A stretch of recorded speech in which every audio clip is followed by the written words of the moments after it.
राधे राधे, जय श्री कृष्णा, जय माता दी। कैसे हैं आप सब लोग। आज बहुत ही महत्वपूर्ण टॉपिक लेकर आई हूँ, वीडियो लेकर आई हूँ और जो आपके साथ शेयर कर रही हूँ।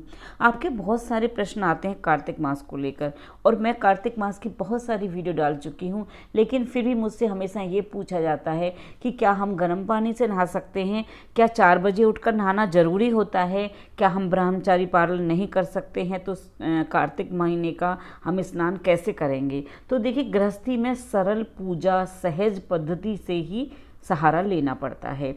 हम ध्यान, दान, जाप आदि में लगकर अपनी पूजा कर सकते हैं, अपने नियमों को निभा सकते हैं। सबकी अपनी अपनी बॉडी की डिमांड होती है। कोई गर्म पानी से स्नान कर लेता है और कोई नहीं हो कर पाता है। हम शहरों में रहते हैं तो नदियाँ बहुत दूर होती हैं और घरों में स्नान करना बहुत सरलता से हो जाता है। मंदिर घर से कई बार बहुत दूर होता है तो हम प्रतिदिन मंदिर नहीं जा पाते हैं, तो हम अपने घर में रहकर कैसे कार्तिक मास का स्नान करें और हमारा नियम भी पूरा हो जाए। अगर हम व्रत नहीं कर पाते हैं तो क्या हम कार्तिक मास का स्नान कर सकते हैं? तो बिल्कुल कर सकते हैं। ज़रूरी नहीं कि आप पूरे महीने व्रत रखें। इस महीने तो वैसे ही बहुत सारे व्रत हो जाते हैं। तो कार्तिक मास के स्नान को लेकर बहुत सारे जो मेरे पास प्रश्न आते हैं, आज वो मैं वीडियो आपको लेकर आई हूँ कि कार्तिक मास का स्नान कैसे कर सकते हैं। हम लोग ऐसी जगहों पर, सोसाइटियों में रहते हैं कि जहाँ गंगा जी, नदियाँ बहुत दूर होती हैं, तो हर कोई सांसारिक जीवन में अपने व्यवस्था में बाहर जाकर स्नान नहीं कर सकता, पॉसिबल नहीं होता है। ठंड की वजह से वो गर्म ठंडे पानी से नहीं नहा सकते हैं, क्योंकि बॉडी की जो डिमांड होती है वो ऐसी होती है कि हमने ठंडे पानी से नहा लिया और फिर हम बिस्तर में पड़े हुए हैं, तो हमारा नियम नहीं हो पाएगा, स्नान भी नहीं हो पाएगा। तो कुछ ना करने से कुछ करना अच्छा होता है, नहीं तो हम अपनी पूजा पाठ छोड़ के बिस्तर में ही पड़े रहेंगे। तो मैं आज आपको बता रही हूँ कि हम गर्म पानी से भी स्नान कर सकते हैं। सबसे पहली बात यह है कि हमें अपने सारे कपड़े उतार कर स्नान नहीं करना चाहिए। कार्तिक मास में आप कुछ भी थोड़ा सा वस्त्र पहने स्नान करें। बहुत से लोग क्या होते हैं, बाथरूम में जाते हैं, शावर खोल लेते हैं, स्नान कर लेते हैं और निर्वस्त्र होते रहते हैं। तो आपको कुछ भी एक कपड़ा पहनकर ही स्नान करना है। दूसरी बात मैं आपको बताऊंगी, शास्त्रों के अनुसार मैं आपको बताती हूँ जो लिखा हुआ है कि किसी भी नदी में या तारों की छाँव में स्नान करना चाहिए। अब क्योंकि नदियाँ दूर हैं तो हमें तारों की छाँव में स्नान कर सकते हैं। अब 4 बजे ना कर सकें तो 5 बजे स्नान जरूर कर लें। तुलसी जी पे हमें सुबह और शाम दोनों समय दिया जलाना होता है। इसमें कार्तिक मास में है तुलसी की सेवा बहुत ज़रूरी होती है। तो इस महीने में परिक्रमा में हमें लेना चाहिए। तो गर्म पानी से नहा लें। ब्रह्मचार्य पालन ना कर सकें तो आप कम से कम ऐसा सब करें कि उस सुबह प्रातःकाल में फिर अपना स्नान करके और सर धो के फिर पूजा करें भगवान की। तुलसा जी को तब तक ना छुएं, मंदिर को तब तक ना छुएं जब तक कि सर धो के स्नान ना कर लें।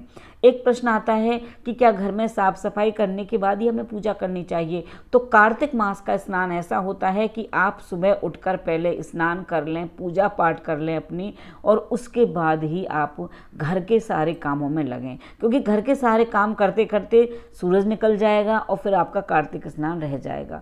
तीसरी बात, क्या हम लड्डू गोपाल को सुबह प्रातःकाल 4 बजे ही जगा दें?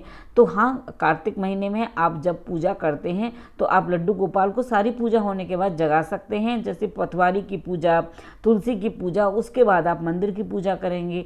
शिवजी भगवान को अगर आपने समी के पौधे में रखा हुआ है तो वहाँ पर आप उनको स्नान करा दें, लेकिन आपको धूप, दीप और नियम का बहुत ध्यान रखना है। इस जो हमारा कार्तिक मास होता है इसमें सारे नियम निभा लेना बहुत अच्छी बात होती है। इसका मतलब ये नहीं कि हम नियम ना निभा पाएँ तो स्नान ही ना करें। कुछ तो फल मिलेगा। अगर हम स्नान कर रहे हैं, ब्रह्म मुहूर्त में दीपदान कर रहे हैं, पूजा कर रहे हैं, माला जाप कर रहे हैं, तो हमारे नियम तो निभ रहे हैं, तो उसका फल तो हमें मिलेगा ही। तो इसलिए हर किसी को ना अपने नियमों को निभा लेना चाहिए। भगवान विष्णु श्रेष्ठ भगवान हैं, उनकी पूजा अर्चना करनी कार्तिक मास में बहुत ही शुभ और फलदायी होती है। नदी की सुविधा नहीं है, घर में स्नान कर लें।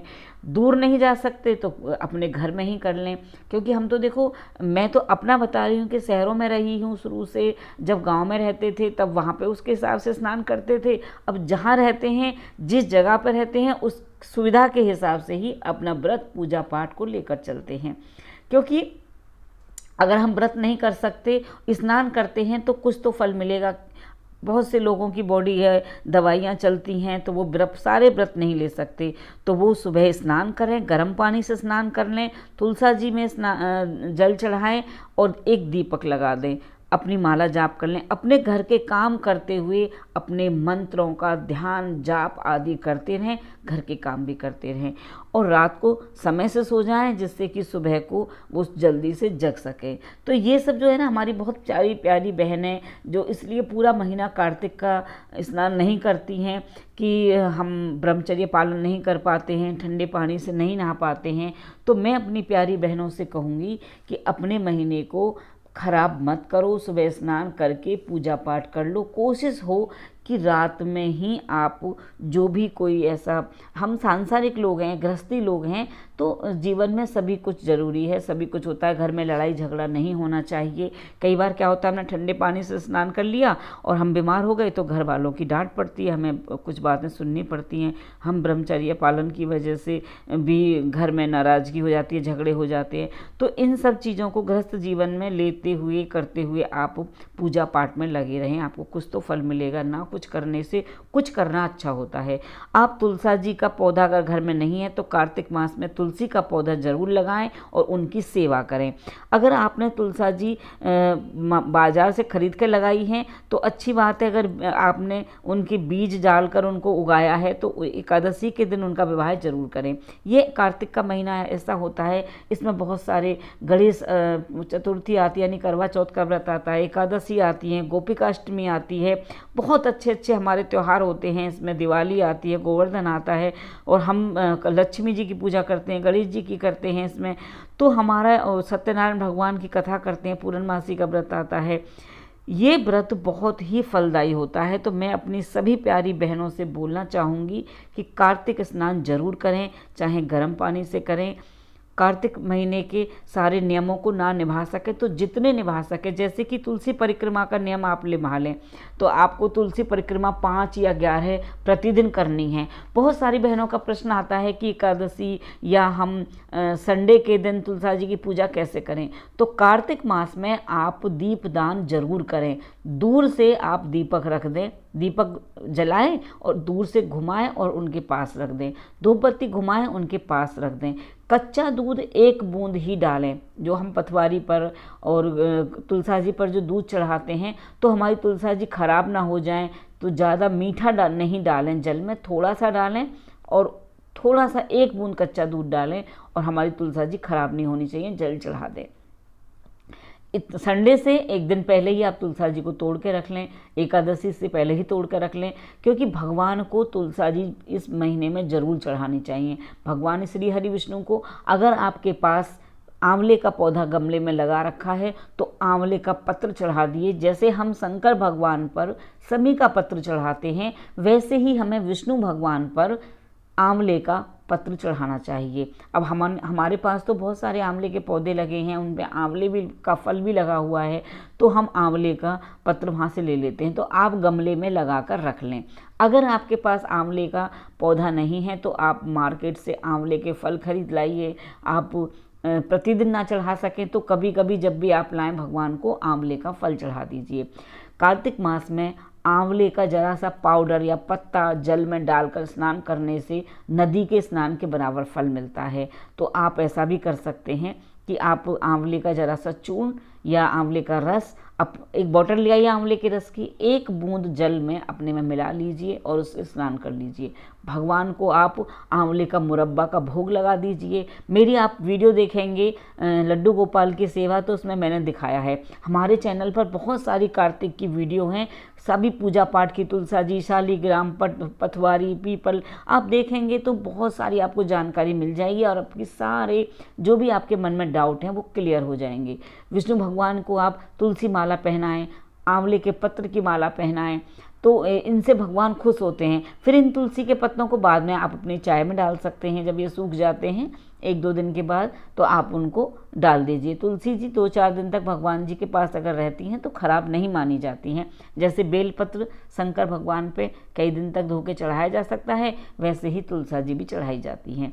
तो आप आंवले का चूर्ण स्नान कर लीजिए डालकर पानी में, भगवान को भोग लगा दीजिए, तुलसी पत्र चढ़ाइए, पीपल की सेवा कीजिए, पथवारी की सेवा कीजिए, सूर्य भगवान को जल चढ़ाइए, उनको दीप दिखाइए। अगर आप पूरे व्रत नहीं रख सकते हैं, कार्तिक महीने के संडे का, एकादशी का, जितने सारे व्रत आते हैं नहीं रख सकते हैं, तो आप स्नान कर लीजिए, तुलसी की परिक्रमा लीजिए, पीपल की परिक्रमा लीजिए, आंवला की पूजा कीजिए। आंवला की पूजा भी हमारे चैनल पर है, आप देख सकते हैं कि आंवला के पौधे की पूजा कैसे की जा सकती है। अपने भगवान का श्रृंगार कीजिए, भगवान को नए नए अच्छे अच्छे भोग लगाइए। पूर्णमासी को ना आप खीर का भोग लगाइए। हमने अपनी वीडियो चैनल पर दी है, पूर्णमासी की पूजा विधि की, उसमें आप देखेंगे कि भगवान की किस तरह से खीर बनाकर और उनको भोग में दी जाती है।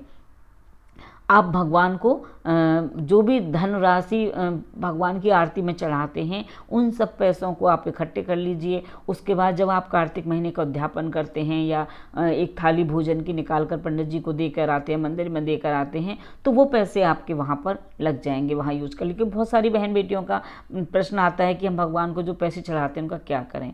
तो मैं आपको दिखा रही हूँ कि भगवान को नित्य नए नए व्यंजन जो भी आप घर में बनाते हैं भोग लगाइए, फूलों से सजाइए, उनका श्रृंगार कीजिए, उनको उनकी पूजा आरती करिए। और ज़्यादा आपके पास समय नहीं है, आप कामकाजी हैं, तो आप प्रातःकाल स्नान कर लीजिए, तुलसी में एक दिया दिखा दीजिए, रख दीजिए जला करके, और आप अपने लड्डू गोपाल का स्नान कराइए।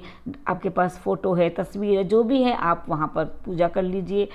कार्तिक मास का महत्तम की किताब आती है, आप उसके अध्याय होते हैं 30 अध्याय पढ़िए, और जिस दिन उद्यापन करते हैं ना उस दिन आप 30 मीठी पूरी बना लीजिए, छोटी छोटी, जैसे हथेली के बीच में आ सकें, इतनी छोटी छोटी आप पूरी बनाकर, और फिर वो मंदिर में चढ़ाएं, परिक्रमा ले लें, फिर कन्याओं को बांट दें या तो मंदिर में दे दें, और कोई ना मिले तो आप गाय को दे दें, प्रसाद रूप में आप भी खा सकते हैं जिस दिन आप उद्यापन करेंगे।